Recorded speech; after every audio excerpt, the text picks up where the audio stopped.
Hello, everyone. Welcome to my initial thoughts of Transformers 1. Now, it will be a little short because I pretty much saw it yesterday, and I'm also very sick. So, yeah. Anyway, the movie was good. It was good. There's no other way to put it. I obviously have some there are small problems with it, I would say, but nothing major enough to where I would genuinely not recommend seeing this in theaters. Yeah, overall it was quite good.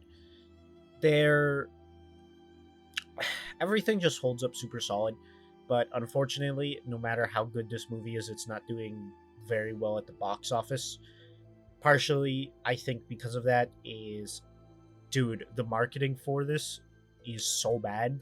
Like, I hope you know, if this thing gets over 100 million at the box office, it's 100% due to the people online and not the marketing.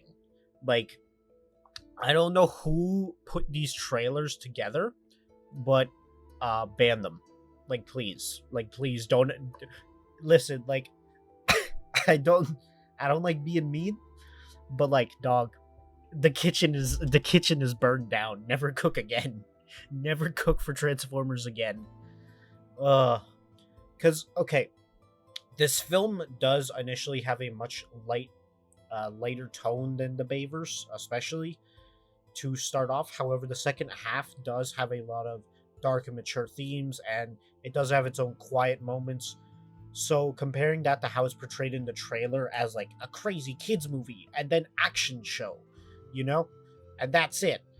There's so much more to this movie in that. Mainly, obviously, you can probably guess. The main component is Orion and Megatronus, or you know what I mean. Optimus and Megatron's dynamic is literally the backbone of this movie, and it does work out surprisingly well.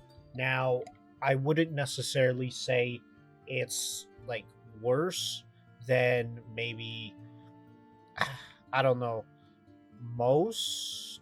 Actually, this is probably their best dynamic if I'm looking back to back on it, just because how they set the two up, they feel similar enough where you can definitely see them being friends, but the movie does a good job of showing their dynamics in character and worldview in order to show why one is the Decepticons, one is the leader of the Autobots, you know? But since it isn't really a prequel, it is it's technically a prequel to like every Transformers thing because it's like, oh, this is their origin story. But I can only really see how their dynamic of actual Optimus and actual Megatron uh, comes forth if there was a future installment, which I would really love. Maybe a tie-in TV show or another movie. I would love another movie, just simply due to the fact that the animation budget for this movie was utterly fantastic, and not even just the budget. You can tell there's a lot of effort into it. So many people put so much effort into even like this rather minor details. For example, there is a metallic sheen to everything in this movie. No duh, everything's made out of metal. But there is slightly different levels between each class of character. For example, the lowest ranked bots, Transformers, the miners, have they alone have an individual setting of their metallic sheen that goes up with their promotion.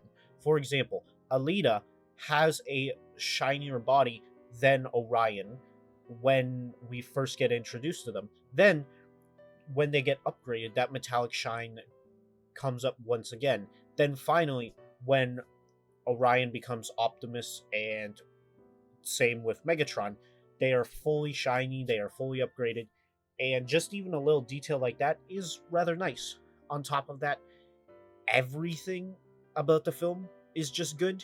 As far as the animation goes, I cannot really notice a single flaw, considering both the character design, fluidity, and just visual effects are all utterly fantastic. And it really does benefit this movie. It did have a budget of 70 million as well, which I'm I'm not too versed with animation budgets, so I don't really know how that would be compared to, say, something like Spider Verse. But it is safe to say that this does look incredible. And one of the scenes that stood out really profoundly was when our group of heroes were discovering the truth about the world thanks to a prime that they encounter. Now, obviously, the animation is undeniably of high quality, but everything else is, I would say, really good as well. For example, the story is just really good. Obviously, there are some weaknesses in the script. For example, I think Bumblebee just kind of sucks in this film. Not necessarily that he's not funny, but he's just not there, if that makes sense. He he's definitely the weakest link out of the entire cast, and he feels like the only reason he is there is because it's Bumblebee, you know? Now, I would say his jokes were never necessarily too annoying. I did watch this in a like halfway full theater, and I did hear some people chuckle at Bumblebee's jokes, but not necessarily anything too big. On top of that, I think Alita's ties to uh, or Orion compared to Bee's, it it didn't really. It kind of made Bee useless in both the plot and even in the action scenes. He didn't really perform that much, and it does suck. But then again, 3 out of the 4 of the main cast in this 1 hour and 40 minute film had good character arcs. Now, obviously, you can rank them, and going over, keep in mind this is an initial reaction, but I would say that Megatron's rise to be the true leader of the Decepticons and be as violent and bloodthirsty as he is just frankly the best part of this film. Obviously, I do like Orion, and I do think his rise to be Prime is interesting, but I don't think it's as good as the true rise of Megatron. I feel like they intentionally put as much effort into that as they possibly could, not just in facial expressions, but animation and everything of the sort. And I think it turned out for the better. Like, there's no other way to put it. It is really, really good. Now, moving on to other stuff, I don't really. This is the main flaw of the film. It's not great in the sound department. Now, obviously, the sound effects are fairly good, and I do like the. Obviously, there's a lot of metal sound effects, but they do naturally integrate them and have them of different like potencies, meaning that it does kind of simulate organic life that is built out of metal rather than robotic life, if that makes sense.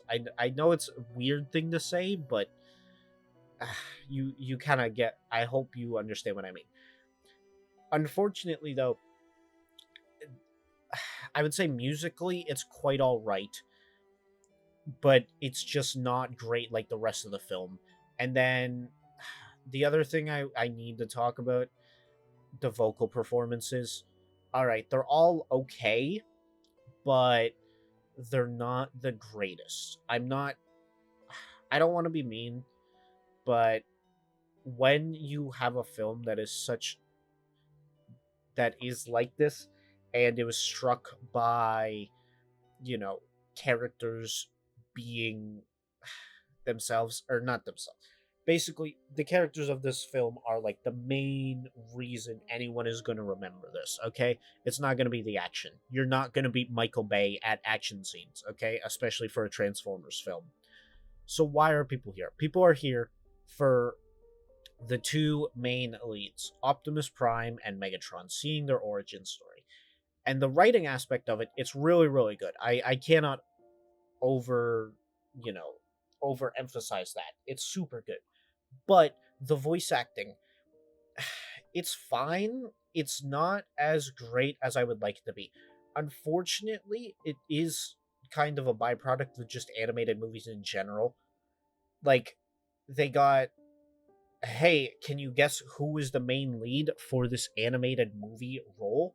That's right, it's a famous actor from a Marvel movie. And, I'm trying not to gripe on it, but Chris Hemsworth is he's not at his best here. He does a good enough job, but of he doesn't do enough to truly sell Orion, but he does or sorry, he does a good Orion Pax. He sells me on that. He does not sell me on Optimus Prime. I'm going to be frank. To be fair, I do get, making sure that Orion Pax is the one you should cast for rather than Optimus, as Optimus does naturally have less screen time and the dynamic is more focused on Orion Pax. But man, I still don't like his Optimus voice, and I don't think it works well just as an Optimus voice. Obviously, the franchise is 40 years old. You can't have Peter Cullen rolling in his grave trying to cast as Optimus Prime.